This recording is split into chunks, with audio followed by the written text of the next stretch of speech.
नमस्कार प्यारे विद्यार्थियों, इतिहास की कक्षा में आपका स्वागत है। बच्चों, उम्मीद है कि आप अपने घरों पर कुशल एवं स्वस्थ होंगे और मन लगाकर पढ़ाई कर रहे होंगे।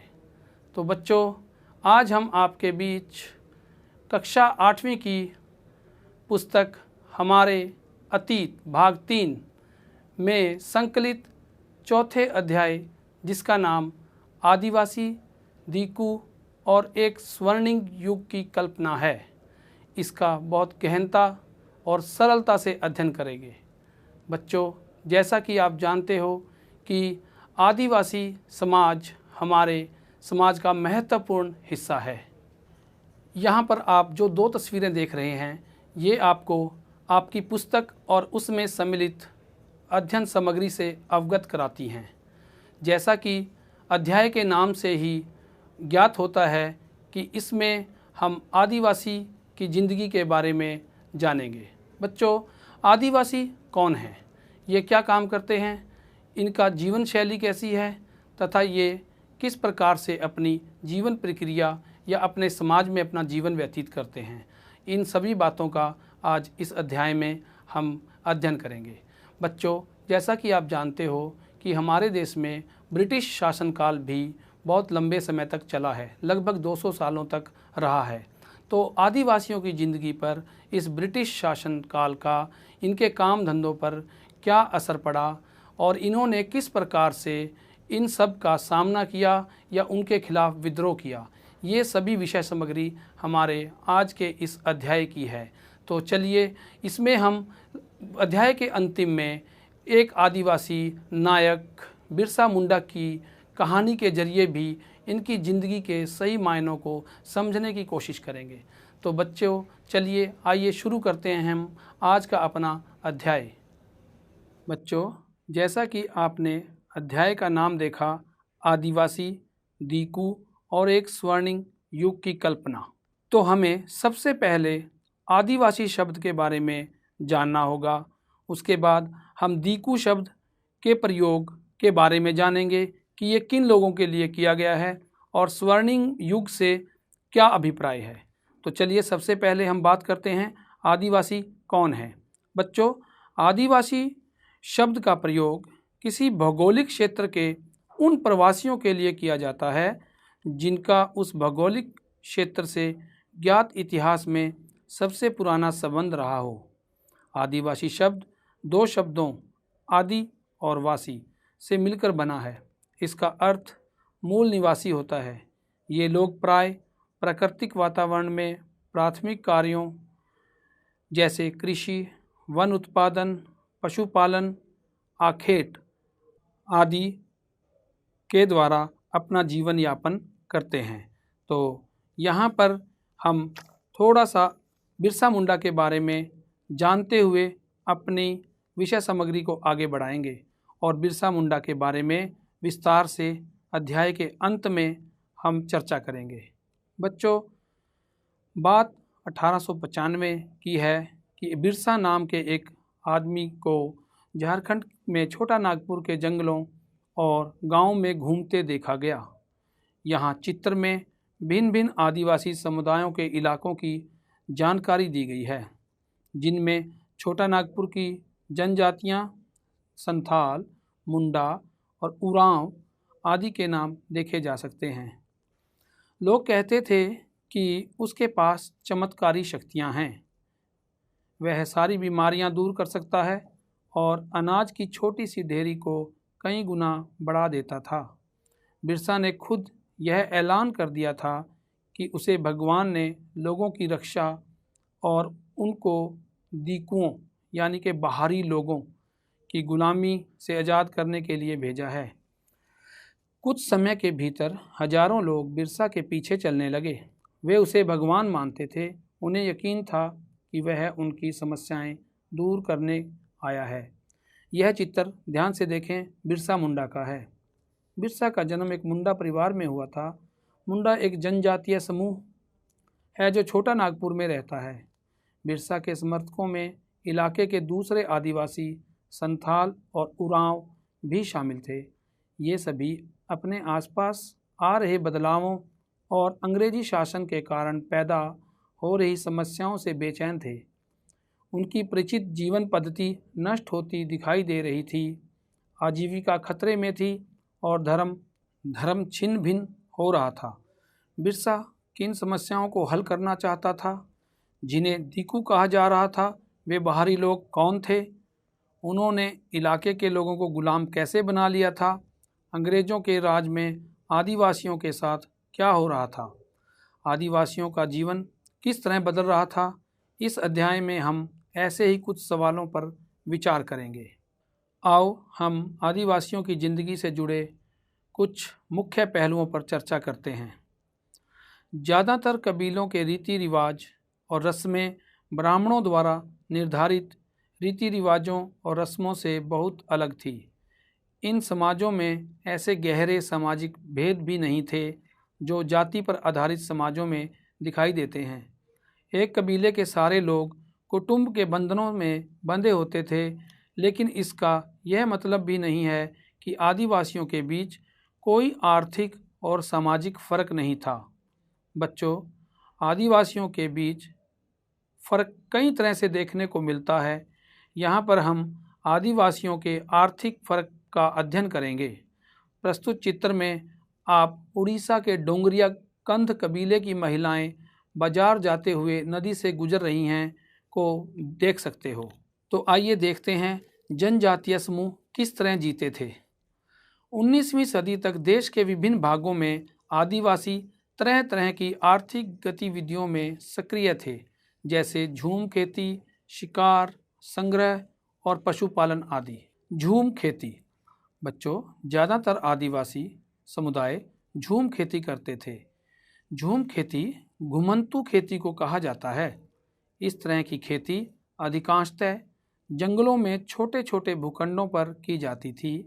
ये लोग ज़मीन तक धूप लाने के लिए पेड़ों के ऊपरी हिस्से काट देते थे और ज़मीन पर उगी घास फूस जलाकर साफ कर देते थे। इसके बाद वे घास फूस के जलने पर पैदा हुई राख को खाली ज़मीन पर छिड़क देते थे। इस राख में पोटाश होती थी, जिससे मिट्टी उपजाऊ हो जाती थी। वे कुल्हाड़ों से पेड़ों को काटते थे और कुदालों से ज़मीन की ऊपरी सतह को खुरच देते थे। वे खेतों को जोतने और बीज रोपने की बजाय उन्हें बस खेत में बिखेर देते थे। जब एक बार फसल तैयार हो जाती थी तो उसे काटकर वे दूसरी जगह के लिए चल पड़ते थे। जहाँ से उन्होंने अभी फसल काटी थी वह जगह कई साल तक परती पड़ी रहती थी। बच्चों, परती से अभिप्राय है कुछ समय के लिए बिना खेती छोड़ दी जाने वाली ज़मीन, ताकि उसकी मिट्टी दोबारा उपजाऊ हो जाए। घुमंतू किसान मुख्य रूप से पूर्वोत्तर और मध्य भारत की पर्वतीय व जंगली पट्टियों में ही रहते थे। इन आदिवासी समुदायों की जिंदगी जंगलों में बेरोक टोक आवाजाही और फसल उगाने के लिए ज़मीन और जंगलों के इस्तेमाल पर आधारित थी। वे केवल इसी तरीके से घुमंतू खेती करते थे। शिकार और संग्रह। कुछ शिकारी और संग्राहक भी थे। बहुत सारे इलाकों में आदिवासी समूह पशुओं का शिकार करके और वन्य उत्पादों को इकट्ठा करके अपना काम चलाते थे। वे जंगलों को अपनी ज़िंदगी के लिए बहुत ज़रूरी मानते थे। उड़ीसा के जंगलों में रहने वाला खोंड समुदाय इसी तरह का एक समुदाय था। इस समुदाय के लोग टोलियां बनाकर शिकार पर निकलते थे और जो हाथ लगता था उसे आपस में बांट लेते थे। वे जंगलों से मिले फल और जड़ें खाते थे। खाना पकाने के लिए वे साल और महुआ के बीजों का तेल इस्तेमाल करते थे। साल एक पेड़ है। बच्चों, महुआ एक फूल जिसे खाया जाता है या शराब बनाने के लिए इस्तेमाल किया जाता है। इलाज के लिए वे बहुत सारी जंगली जड़ी बूटियों का इस्तेमाल करते थे और जंगलों से इकट्ठा हुई चीज़ों को स्थानीय बाज़ारों में बेच देते थे। जब भी स्थानीय बुनकरों और चमड़ा कारीगरों को कपड़े व चमड़े की रंगाई के लिए कुसुम और पलाश के फूलों की ज़रूरत होती थी तो वे खोंड समुदाय के लोगों से ही कहते थे। तो बच्चों, आप सोच रहे होंगे कि इन समुदायों को चावल और अन्य अनाज कहाँ से मिलते थे। तो कई बार तो ये चीज़ों की अदला बदली से काम चल जाता था। वे अपने कीमती वन उत्पादों के बदले ज़रूरत की चीज़ें ले लेते थे।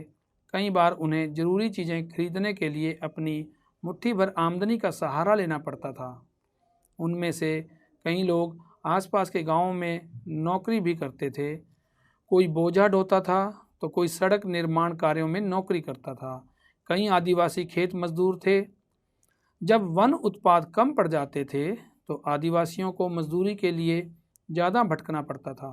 लेकिन उनमें से बहुत सारे समुदाय जैसे मध्य भारत के बैगा औरों के लिए काम करने से कतराते थे। बैगा खुद को जंगल की संतान मानते थे, जो केवल जंगल की उपज पर ही जिंदा रह सकती है। मजदूरी करना बैगाओं के लिए अपमान की बात थी। जो चीज़ें आसपास पैदा नहीं होती थी, उन्हें हासिल करने के लिए आदिवासियों को खरीद फरोख्त भी करनी पड़ती थी। इसकी वजह से वे कभी कभी व्यापारियों और महाजनों पर आश्रित हो जाते थे। व्यापारी बेचने की चीज़ें लेकर आते थे और भारी कीमत पर चीज़ें बेचते थे। सूदखोर महाजन भी आदिवासियों को कर्जा तो देते थे, लेकिन उसका ब्याज बहुत ज़्यादा होता था। इस तरह बाजार और वाणिज्य ने आदिवासियों को कर्ज और गरीबी में धकेल दिया था। लिहाजा वे महाजनों और व्यापारियों को बाहरी शैतान और सारी मुसीबतों की जड़ मानते थे। यानी इन्हीं लोगों को यहाँ दीकू कहा गया है।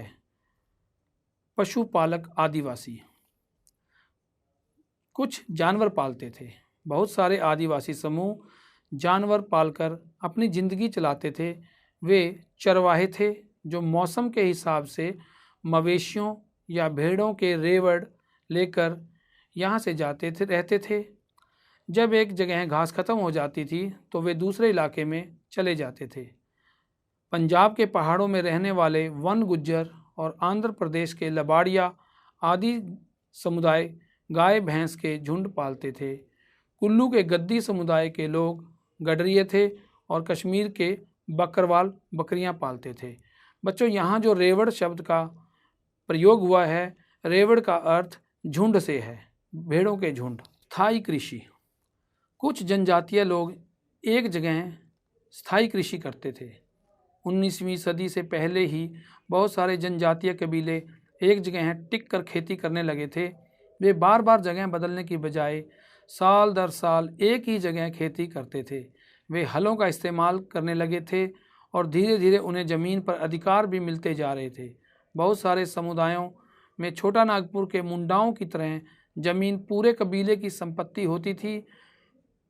कुल के सभी सदस्यों को उन मूल निवासियों का वंशज माना जाता था जिन्होंने सबसे पहले आकर ज़मीन को साफ किया था। लिहाजा ज़मीन पर सभी का बराबर हक होता था। फिर भी अक्सर ऐसा होता था कि कुल के कुछ लोग औरों से ज़्यादा ताकत जुटा लेते थे।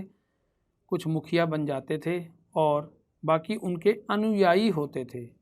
जो ताकतवर होते थे वे खुद खेती करने की बजाय अक्सर अपनी ज़मीन बटाई पर देते थे। ब्रिटिश अफसरों को गोंड और संथाल जैसे एक जगह टिक कर रहने वाले आदिवासी समूह शिकारी संग्राहक या घुमंतू खेती करने वालों के मुकाबले ज़्यादा सभ्य दिखाई देते थे। जंगलों में रहने वालों को जंगली और बर्बर माना जाता था। अंग्रेज़ों को लगता था कि उन्हें स्थायी रूप से एक जगह बसाना और सभ्य बनाना जरूरी है। तो बच्चों, यहाँ हमने जाना कि आदिवासी समुदाय किस प्रकार से अलग अलग आर्थिक गतिविधियों द्वारा अपना जीवन यापन करते थे। तो आइए अब हम जानने का प्रयास करते हैं कि विभिन्न प्रकार के समाजों में रहने वाले लोगों की काम और समय के बारे में समझदारी एक जैसी नहीं होती थी। विभिन्न क्षेत्रों में रहने वाले घुमंतू आदिवासियों और शिकारियों की ज़िंदगी एक खास क्रम और मर्द औरत के बीच कामों के बंटवारे से चलती थी। ब्रिटिश मानव विज्ञानी वेरियर एल्विन ने 1930 और 1940 के दशकों में कई साल मध्य भारत के बैगा और खोंड समुदायों के बीच बिताए थे। बच्चों, मानचित्र में आप दोनों समुदायों के क्षेत्रों को देख सकते हो। एल्विन द्वारा लिखित निम्नलिखित अंशों को पढ़कर इस समयक्रम और कामों के बंटवारे को समझा जा सकता है, जिसका शीर्षक शिकार का वक्त, बुआई का वक्त, नए खेतों में जाने का वक्त है।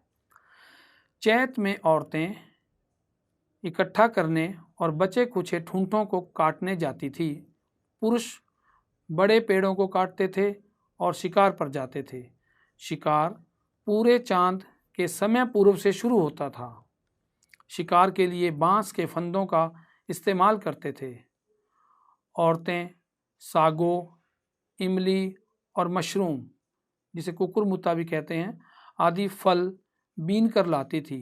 बैगा औरतें या तो केवल जड़ें या कंद इकट्ठा करती हैं या महुआ के बीज इकट्ठा करती हैं। मध्य भारत के आदिवासियों में बैगाओं को सबसे अच्छा शिकारी माना जाता था। चैत के बाद बैसाख। बैसाख में जंगलों को जलाया जाता था। औरतें अर्धजली लकड़ियों को ईंधन के लिए बीन लेती थी। आदमी शिकार पर जाते रहते थे, लेकिन गांव से दूर नहीं जाते थे। इसके बाद जेठ में बुआई होती थी और शिकार चलता रहता था। आषाढ़ से भादों तक मर्द खेतों में काम करते थे। कवार में फलियां आने लगती थी और कार्तिक कुटकी में पक जाती थी। अगहन में सारी फसल तैयार हो जाती थी और पूस में फटकन किया जाता था। नाच गाना और शादियां भी पूस के महीने में ही होती थी। माघ में पुरुष नए बेवड़ की तरफ चल देते थे। बच्चों, बेवड़ से अभिप्राय है मध्य प्रदेश में घुमंतू खेती। इस दौरान शिकार व चीज़ों का संग्रह ही जीने का मुख्य साधन होता था। यह चक्र पहले साल का होता था। दूसरे साल शिकार के लिए ज़्यादा समय मिल जाता था, क्योंकि केवल कुछ फसलों की ही बुआई कटाई होती थी। क्योंकि भोजन काफ़ी होता था, इसीलिए पुरुष बेवड़ों में ही रहते थे। तीसरे साल में भोजन के लिए वन उत्पादों की भी ज़रूरत पड़ने लगती थी। यहाँ यह चित्र जो दिखाया जा रहा है, एक ईंधन की लकड़ी ले जाती हुई संथाल महिला का है, जो बिहार से है। बच्चों, ध्यान देने वाली बात यह है कि वन उपज इकट्ठा करने के लिए बच्चे भी अपनी माँओं के साथ जंगल में जाते थे। तो बच्चों, ये था हमारा आज का अध्याय, आदिवासी, दीकू और स्वर्णिम युग की कल्पना, जिसमें आपने अच्छे से जाना कि आदिवासी कौन लोग होते हैं, उनका क्या काम धंधा होता है, और इसमें आपने दीकू शब्द को अच्छे से पहचाना कि आदिवासियों के लिए दीकू का क्या मतलब था। तो बच्चों, आपने आदिवासियों के प्राकृतिक तौर पर जीने के तरीक़ों को उनके स्वर्णिम युग के रूप में जाना। तो आप लोगों का बहुत बहुत धन्यवाद।